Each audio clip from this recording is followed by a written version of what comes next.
Meme rap. I'm sure that at some point you've probably heard the phrase, or even maybe a song with characteristics that fit into the margins of the genre. It primarily acts as a satire or parody of mainstream hip hop, using conventions of the genre and twisting them for the purpose of humor, shock value, and off-color references to topical events in pop culture.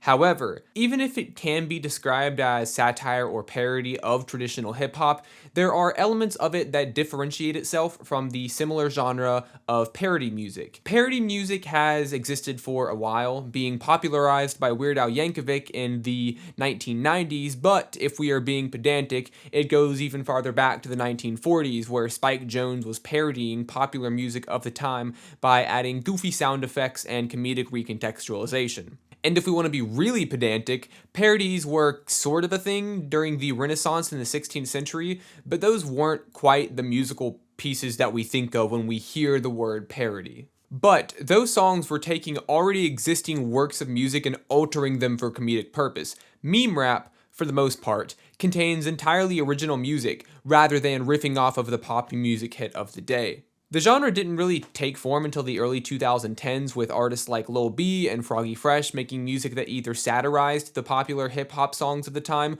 or contained humorous bars and goofy cadences. As the genre evolved, more and more young artists started and kicked off their careers within the genre, rapping hastily mixed, interjetic, funny, and sometimes outrageously offensive bars over blown-out and unconventional beats. Artists like Shotgun Willy, Billy Markiafafa, and MC Virgins dominated the genre, delivering rapid-fire bars full of humor and wit, and over time developing inside jokes with their audiences to create a connection unique to that artist. But over the last few years, I've noticed something interesting in the genre.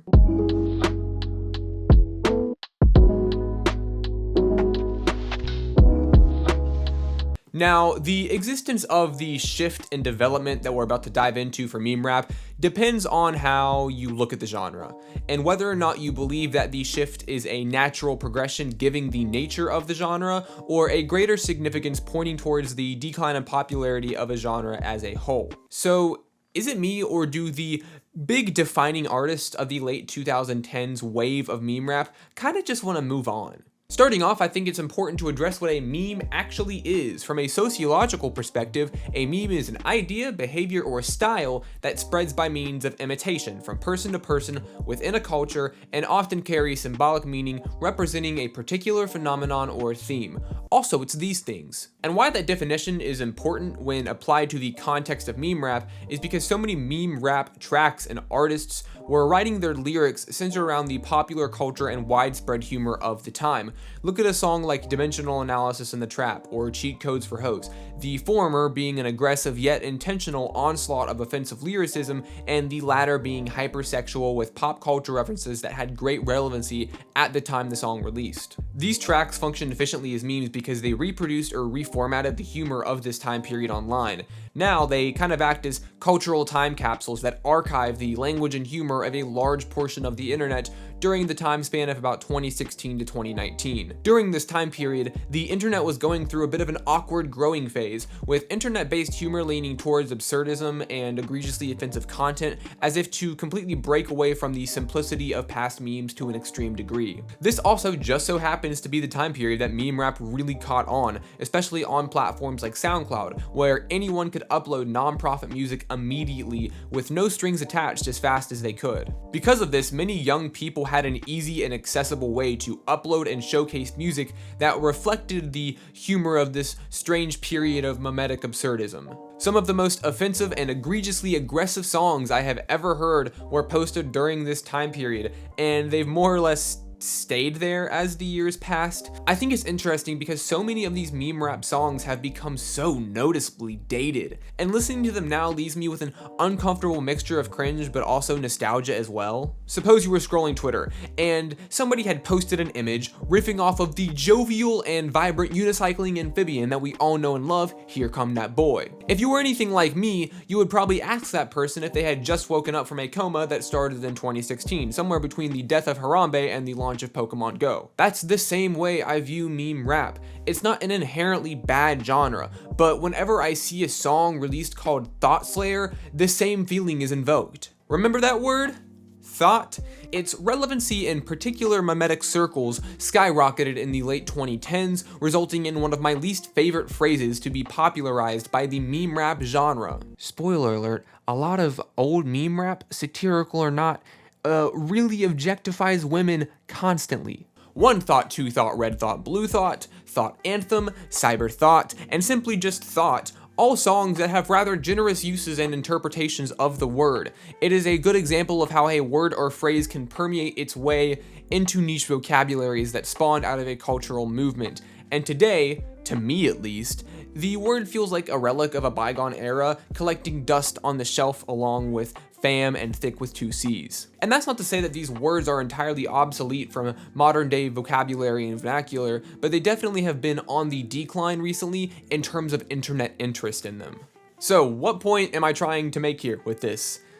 Humor, personalities, musical inspirations, goals, they all change. And when your career is making an art form centered around a constantly shifting and changing internet subculture, where the hits of today are the duds of tomorrow, you find yourself in a situation where there is a constant demand to shift with this subculture. And if you can't keep up, then you fall behind the hundreds of other people living and breathing meme trends, popular concepts in humor, and YouTube producers that use video game samples under trap drums. And I think that's why many of the biggest artists have pretty much left the genre and moved on, as keeping up with meme rap and its trends from 2016 to 2019 resulted in a song becoming referentially irrelevant after just a couple months. Because for the most part, that's really what meme rap is. References. And when so much of what you're writing for your lyrics is funny word of the week followed by internet references, it becomes dated really fast. It happened with all of the COVID bars that people were dropping. Those all immediately became old and trite and worn out. As a result, the landscape of current popular meme rap has transformed into a vague environment of post-irony. Post-irony, for those unaware, is a term used to describe when something or someone is in a state in which authentic intentions and irony kind of become blended and hazy. An observer has a hard time determining whether or not somebody is being honest. Question for you. Have you ever had a friend say a joke that at the time they said it was obviously a joke, but then over time they said it so frequently that you kind of begin to question whether or not they're actually joking? That is post-irony in its purest form. In this new age, we see somewhat comedic songs delivered with tongue-in-cheek cadences with lyrics that are internet culturally referential, but not thematically focused on these references. And in this post-ironic era of former meme rap artists, the lines occasionally become a bit blurred when defining music that is made for the express purpose of being comedic and memey, and music that has just a couple goofy bars in it. And after thinking on this topic and considering the information I know and the changes I've witnessed, this shift was only natural. And in retrospect, it was clearly inevitable. All of this is rather anecdotal, as I think it would be hard and take up a lot of time to empirically prove that this change was coming, but having your career based on a genre that is entirely dependent on the longevity and future relevancy of internet-based humor is simply too volatile to stick with while maintaining your sanity. And with such a niche genre, built upon inside jokes and occasionally offensive humor, there lies within a popularity ceiling. If a meme rapper had goals of gaining somewhat mainstream success, this was not the genre to do it in. And if we observe more socially respected genres, this trend isn't anything new. Neo-soul was a response and expansion upon soul, trap is an expansion of hip-hop, art changes with the collective ethos of artists. Of course, this phenomenon isn't even really exclusive to music. Impressionist painters in France in the 19th century challenged everything people knew about painting at an academic and stylistic level. I mean, the term impressionist comes from a direct insult made towards the movement, with one Louis Leroy, an art critic at the time, satirically referring to the painters' exhibitions as the exhibition of impressionists. And even though this was a mean-spirited jab implying that the artists' works were nothing more than rudimentary sketches, Claude Monet and the other newly labeled impressionists were like, oh wait, yeah, that's actually a pretty good name, thanks for that. I wonder if there are any more artistic movements that could be labeled with a somewhat backhanded name. Meme rap, perhaps? As goofy as it sounds, I know, it's kind of silly, But the same way that the Impressionists challenged this idea that art had to be academic and photorealistic is kind of the same thing as meme rap challenging the idea of serious or real music. So in a way, meme rap has acted as a logical and understandable detour away from the musical path for a lot of artists hoping to find footing in different genres of music. But I'm getting carried away. The point I am trying to make is that art changes. It is the most natural thing to happen to it. And meme rap's most prominent artists at some point recognized this. Artists like Young Gravy, Baby No Money, Billy Markiafava, and Shotgun Willie, all important names in meme rap, are all making what, to some extent, could be called serious music. And that's not to say that the songs they make right now are constantly diving into deep subject matter and emotional turmoil, just that there's more of a focus on quality and prestige rather than humor being the primary goal.